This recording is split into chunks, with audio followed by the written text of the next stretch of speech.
જય અંબે વિદ્યાર્થી મિત્રો, તો ધોરણ 9 ગણિતમાં આપણે આગળ વધીએ. તો લાસ્ટ ટાઈમ આપણે ચેપ્ટર નંબર 5 યુક્લિડની ભૂમિતિનો પરિચયની શરૂઆત કરેલી. તો એની અંદર આપણે ભણી ગયેલા હતા અલગ સંસ્કૃતિ હતી, મોહેન્જો-દરો, હડપ્પા. તો એની અંદર જે બાંધકામ વખતે ઈંટનો ઉપયોગ થયેલો હતો, તો ઈંટની લંબાઈ, પહોળાઈ અને ઊંચાઈનો ગુણોત્તર આપણે જોઈ ગયેલા કે એ તો 4:2:1 પ્રમાણમાં. તો એ ઈસવીસન પૂર્વે 3000ની સાલની અંદર વાત કરેલી હતી. તો ત્યારે પણ આપણને ખબર પડી ગઈ કે એની પહેલાં ભૂમિતિની રચના થઈ હશે, બરાબર છે. તો એના ઉપરથી જાણવા મળ્યું કે 500થી 800ની અંદર. ત્યારબાદ ત્યારે પણ આપણને ખબર પડી ગઈ કે એની પહેલાં પણ કંઈક હશે ખરા, કારણ કે 500થી 800ની અંદર સુલભા સૂત્ર હતું, સુલભા સૂત્ર બોધાયન હતું. તો એની અંદર આપણે થોડીક માહિતી મેળવી. ત્યારે પણ આપણને થોડીક ખબર પડી કે એની આગળ કંઈક હશે ખરા. તો ત્યારે પણ કંઈક સંશોધન ઉપરથી ખબર પડી હશે કે 300ની સાલની અંદર યુક્લિડ નામના ગણિતશાસ્ત્રી હતા કે જેણે ગણિતનું બહુ બધું જ્ઞાન ભેગું કર્યું હતું અને એણે એક ગ્રંથની રચના કરી હતી. એ ગ્રંથનું નામ હતું એલિમેન્ટ્સ. એણે ટોટલ એલિમેન્ટ્સની અંદર 13 પ્રકરણોની રજૂઆત કરેલી હતી, બરાબર છે. તો ચાલો ત્યાંથી આપણે આજે આગળ વધીએ. તો મિત્રો, આજે આપણે જે જોવાના છીએ એ કંઈક છે યુક્લિડના સ્વયંસિદ્ધ સત્યો છે. આખા ચેપ્ટરની અંદર મેઇન 3 ટોપિક છે: સ્વયંસિદ્ધ સત્યો, પૂર્વધારણા અને પ્રમેય. આ 3 વસ્તુને આપણે આ ચેપ્ટરની અંદર ક્લિયર કરવાની છે, સમજવાનો પ્રયત્ન કરવાનો છે. ઓકે, તો ચાલો આજે આપણે આગળ વધીએ. ચેપ્ટર નંબર 5 યુક્લિડની ભૂમિતિનો પરિચય. તો મિત્રો, આજે આપણે લઈએ છીએ એવો કંઈક ટોપિક છે ઘનથી બિંદુ સુધીના પરિમાણ. તો આ પરિમાણ એટલે શું? તો કે આપણે વધારે સમજીએ, જોજો મજા આવશે. પરિમાણ એટલે શું? તો કે આપણે કોના કીધા છે? ઘનથી બિંદુ સુધી. ઘન, સમતલ, રેખા અને બિંદુ. આ 4 આકારો છે આપણી પાસે. ઘનને કેટલા પરિમાણ? તો કે 3. સમતલ અથવા સપાટી કહું એને કેટલા પરિમાણ? તો કે 2. રેખાના પરિમાણ કેટલા? 1. અને બિંદુનું પરિમાણ કેટલું? 0. સર, આ પરિમાણ એટલે શું? તો કે મેં પણ એ દર્શાવેલું છે. પરિમાણ એટલે શું? તો કે કોઈ પણ ઘન આકાર લઈ લો, તો ઘન આકાર લઈ લો તો એને લંબાઈ, પહોળાઈ અને ઊંચાઈ એમ 3 પરિમાણ હોય. લંબાઈ, પહોળાઈ અને ઊંચાઈ એને કેટલા પરિમાણ હોય? 3 પરિમાણ હોય. સમતલની વાત કરીએ, સપાટી, તમને અત્યારે જે બોર્ડ દેખાય છે એની અંદર 2 જ પરિમાણ છે, એની લંબાઈ અને પહોળાઈ. એટલે એના સમતલના પરિમાણ કેટલા? 2. કયા કયા? લંબાઈ અને પહોળાઈ. ત્યારબાદ રેખાની વાત કરીએ, એક સીધી એક લાઈન દોરી દો એટલે કોણ થશે? રેખા થશે. રેખાને ખાલી માત્ર એક જ પરિમાણ હોય, એ કોણ? લંબાઈ.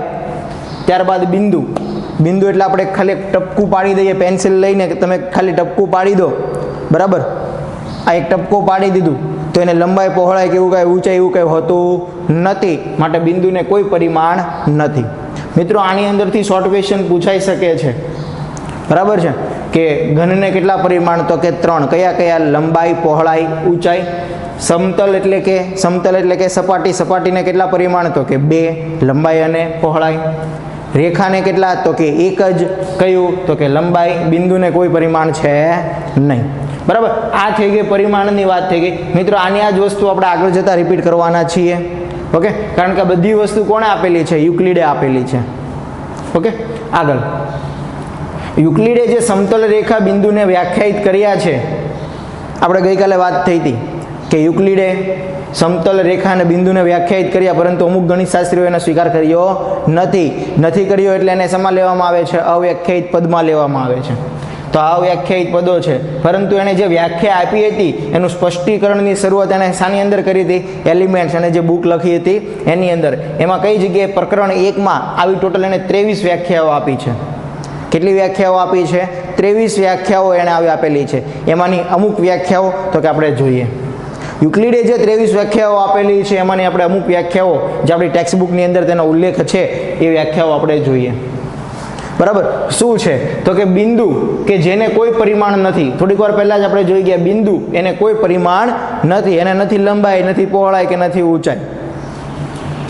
રેખા છે, પહોળાઈ વગરની લંબાઈ છે. રેખા, તમે એક રેખા દોરો તો એને કોઈ પહોળાઈ હોતી નથી, એટલે પહોળાઈ વગરની લંબાઈ કહેવામાં આવે. માટે માત્ર એનું કેટલા પરિમાણ છે? 1 જ પરિમાણ છે. રેખાના અંતમાં બિંદુઓ હોય છે. ધોરણ 6 થી તમે શીખતા આવો છો કે રેખાના અંતમાં કોણ હોય છે? બિંદુઓ હોય છે. રેખાઓ એ છે કે જેના પર બિંદુઓ બંધ બેસતા આવેલા હોય છે. રેખાઓ એ છે કે જેના પર બિંદુઓ બંધ બેસતા. એક રેખા દોરો તો એના ઉપર આમ જોવા જાવ તો કેટલા બિંદુઓ હોય?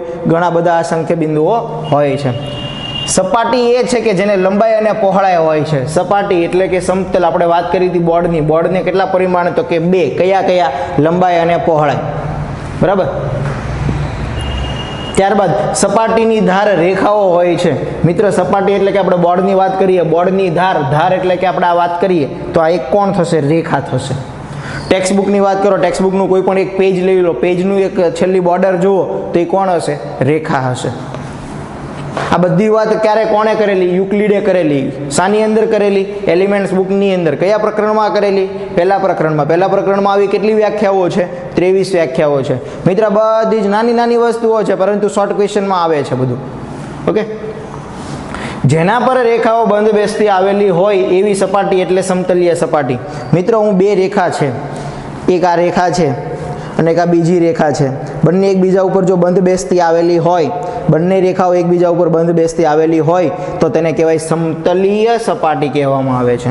શું કહેવામાં આવે છે? સમતલીય સપાટી કહેવામાં આવે છે. તો મિત્રો આ થઈ ગઈ યુક્લિડની 23 વ્યાખ્યાઓ હતી, એમાંની 7 વ્યાખ્યાઓ આપણી ટેક્સ્ટબુકની અંદર છે. ઓકે. તો અત્યારે એવું લાગે તો વિડીયો સ્ટોપ કરીને પહેલાં તમારે આટલું નોટ ડાઉન કરવું હોય તો તમે લોકો કરી શકો છો. આપણે આગળ વધીએ. મિત્રો આપણે આગળ વધશું. ઓકે.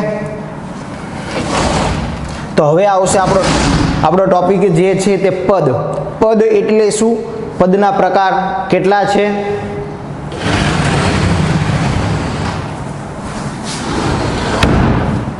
તો પદ એટલે શું? તેના પ્રકાર કેટલા છે? મિત્ર પદની વાત કરું, પદના 2 પ્રકાર, વ્યાખ્યાયિત પદ, અવ્યાખ્યાયિત પદ. પદ એટલે શું? તો કે ચોક્કસ અર્થ ધરાવતા શબ્દને પદ કહેવાય. ચોક્કસ અર્થ ધરાવતા શબ્દને પદ કહેવામાં આવે છે. ઉદાહરણ તરીકે લો -8a, તો આપણને ખબર પડી કે -8 એક ચોક્કસ શબ્દ દર્શાવશે. ઋણ સંખ્યા છે, આપણે કાયદેસર લખી શકીએ આ ઋણ સંખ્યા છે. બરાબર છે. તો વ્યાખ્યાયિત પદ અને અવ્યાખ્યાયિત પદ, પદના 2 પ્રકાર છે. તો વ્યાખ્યાયિત પદ કોને કહેવાય? જે પદોનો અર્થ સ્પષ્ટ કરવા માટે વ્યાખ્યાની જરૂર પડે છે. જે પદોનો અર્થ સ્પષ્ટ કરવા વ્યાખ્યા આપી શકાય છે તેને શું કહેવાય? વ્યાખ્યાયિત પદ કહેવાય. ઉદાહરણ તરીકે રેખાખંડ, કિરણ, ખૂણો. રેખાખંડ, કિરણ, ખૂણો. અવ્યાખ્યાયિત પદ કોને કહેવાય? જે પદોનો અર્થ સરળતાથી સમજી શકાય, એમાં વ્યાખ્યાની આપણે કોઈ જરૂર જ નથી, એને કહેવાશે અવ્યાખ્યાયિત પદ. દાખલા તરીકે આપણે ગઈકાલે શીખી ગયા હતા બિંદુ, સમતલ, અવકાશ, રેખા. ઓકે. ચાલો હવે મિત્રો આપણે આગળ થોડુંક ધીરે ધીરે આગળ વધીએ. તો હવેનો જે ટોપિક છે તે સ્વયંસિદ્ધ સત્યો અને પૂર્વધારણાઓ. આ 2 વસ્તુ એવી છે જેની અંદર વિદ્યાર્થીઓ ઘણા કન્ફ્યુઝ રહેતા હોય છે. સ્વયંસિદ્ધ સત્યો કોને કહેવાય અને પૂર્વધારણા કોને કહેવાય? સ્વયંસિદ્ધ સત્યો અને પૂર્વધારણા. પહેલા મિત્રો ચાલો બંનેનો આપણે તફાવત જોઈ લઈએ કે બંનેમાં ફરક કેટલો છે. ઓકે. તો સ્વયંસિદ્ધ સત્ય અને પૂર્વધારણાનો તફાવત લઈએ તો સ્વયંસિદ્ધ સત્ય અને પૂર્વધારણાનો તફાવત કંઈક આવો છે કે સામાન્ય સત્ય હોય એને હંમેશા સ્વયંસિદ્ધ સત્ય કહેવાય. સામાન્ય સત્ય હોય, નોર્મલી, એકદમ નોર્મલી કોઈ પણ વસ્તુ છે, તમારી બોલપેન હોય, બોલપેન એના 2 સરખા ભાગ કરો તો બંને ભાગ કેવા કહેવાય? સરખા જ કહેવાય. તો એ સામાન્ય વાત થઈ, તો એને શું કહેવામાં આવે છે? સ્વયંસિદ્ધ સત્ય કહેવામાં આવે છે.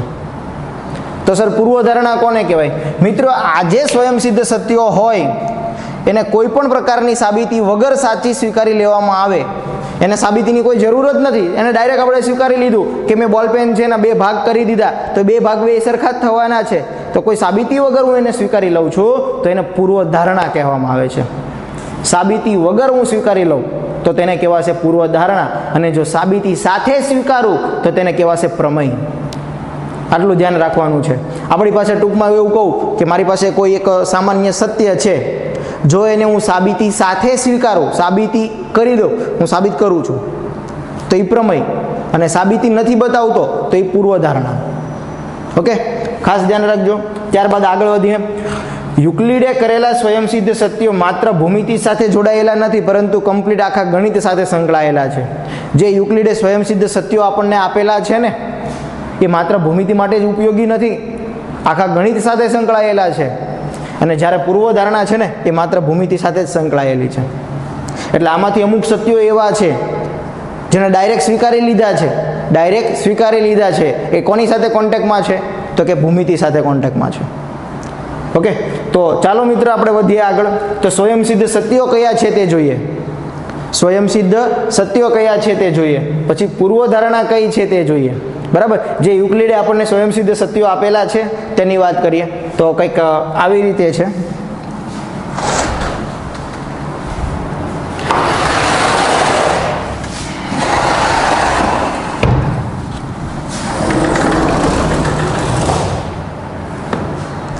ચાલો, યુક્લિડે નોંધેલા સ્વયંસિદ્ધ સત્યો. આપણે ટેક્સ્ટ બુકની અંદર ટોટલ 7 સ્વયંસિદ્ધ સત્યો છે અને એના માટેની 3 મર્યાદાઓ છે. બરાબર છે. તો યુક્લિડે નોંધેલા સ્વયંસિદ્ધ સત્યો એકદમ કોમન, સામાન્ય છે. તમને એમ થાય કે આવું છે એમ, કારણ કે આપણને થોડીક ખબર, આપણે પહેલાંથી તમે ભણતા હોવ છો એટલે તમને ખ્યાલ હશે. પરંતુ 3000 ઈસવીસન 300ની અંદર, ઈસવીસન પૂર્વે 300ની અંદર આ વસ્તુની નોંધ કરવામાં આવેલી હતી. બરાબર.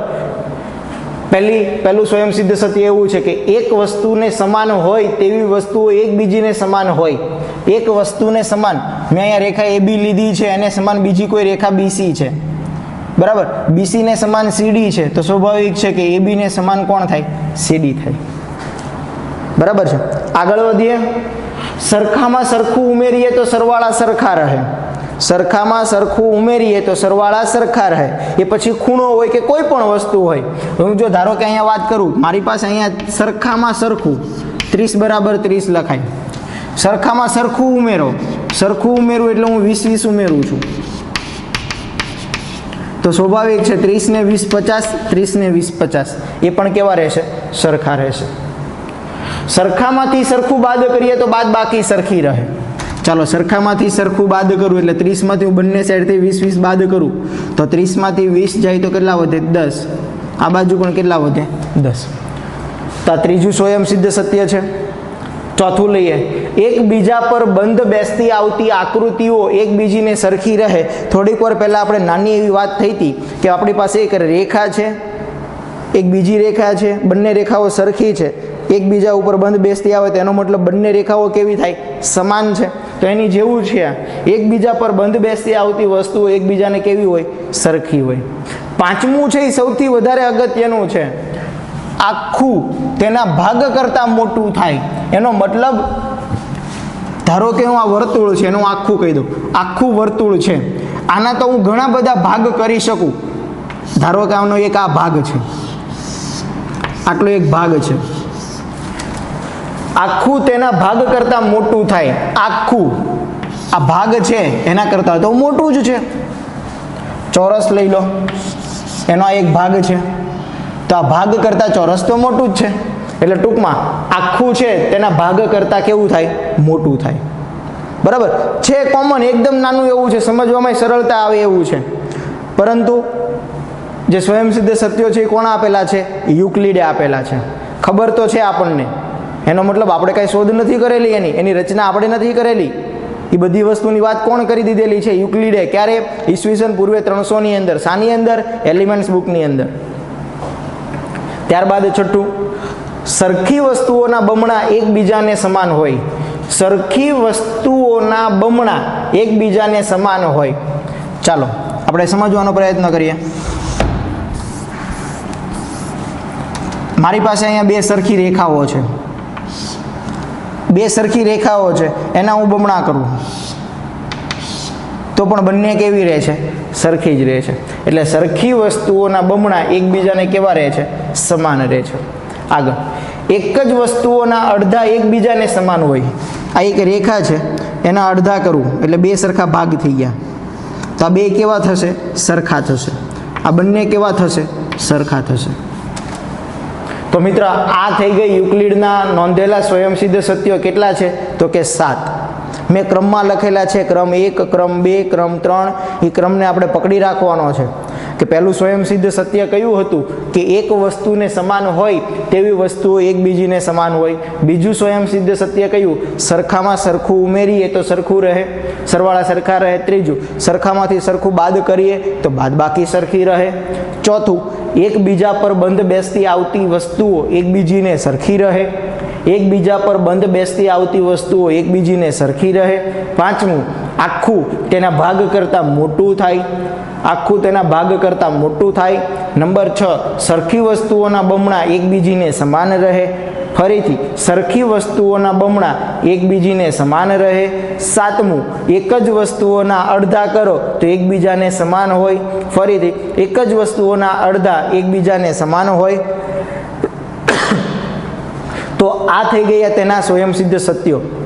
તો સર હવે તેની મર્યાદા જોઈએ. તેની 3 મર્યાદા છે. શું કહે છે મર્યાદા? ચાલો જોઈએ કે ઉપરોક્ત સ્વયંસિદ્ધ સત્યો છે અમુક પ્રકારના માપ માટે જ છે. અમુક પ્રકારના એનું લિમિટેડ માપ છે કે આ પ્રકારની જો કિંમત લો, ખૂણો લો તો જ એ શક્ય છે, બાકી આ પરિણામો શક્ય નથી. બીજું, સમાન પ્રકારની ભૌમિતિક આકૃતિઓની સરખામણી અને સરવાળો થઈ શકે.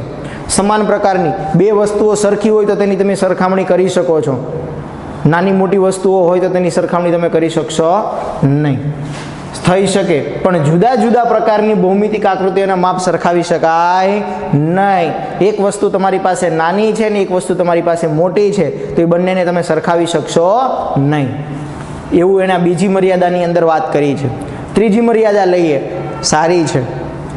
એક રેખાને એક લંબચોરસમાં ઉમેરી શકાતી નથી. તમે રેખા લઈ લો અને લંબચોરસમાં ઉમેરો, કઈ જગ્યાએ ઉમેરશો, કેવી રીતે ઉમેરશો?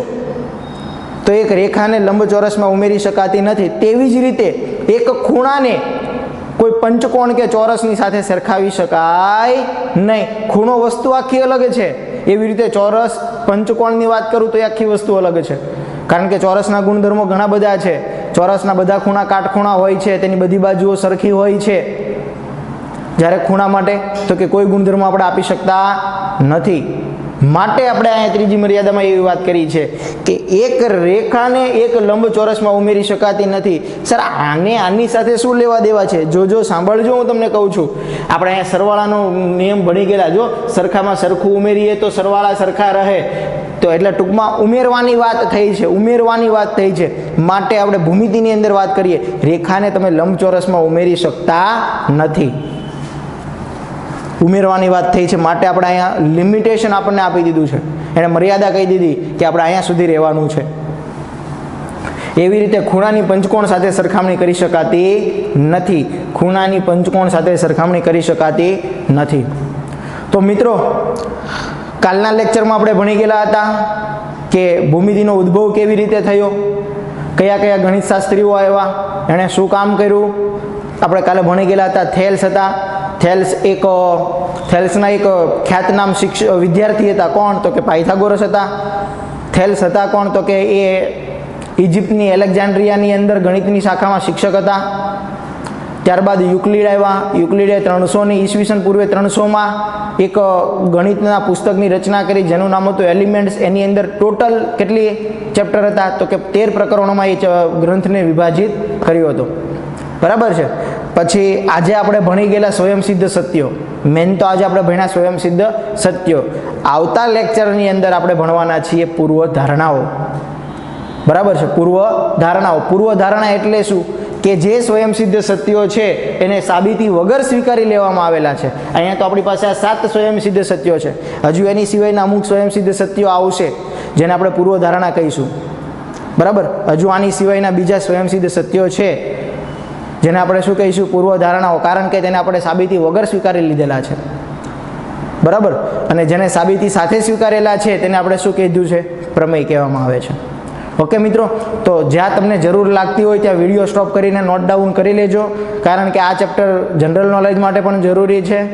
બીજી વસ્તુ કે આની અંદરથી આ ચેપ્ટરની અંદર પરીક્ષાને લક્ષીને તમે જોવા જાઓ તો આની અંદરથી આખા ચેપ્ટરમાંથી શોર્ટ ક્વેશ્ચન જ પૂછાય છે મોસ્ટ ઓફ તો. બરાબર છે. માટે જરૂર લાગે ત્યાં તમે શોર્ટ ક્વેશ્ચન બનાવો, જાતે સોલ્વ કરો. ફ્રી સમય મળે ત્યારે એકાદી વખત વાંચવાનો પ્રયત્ન કરો.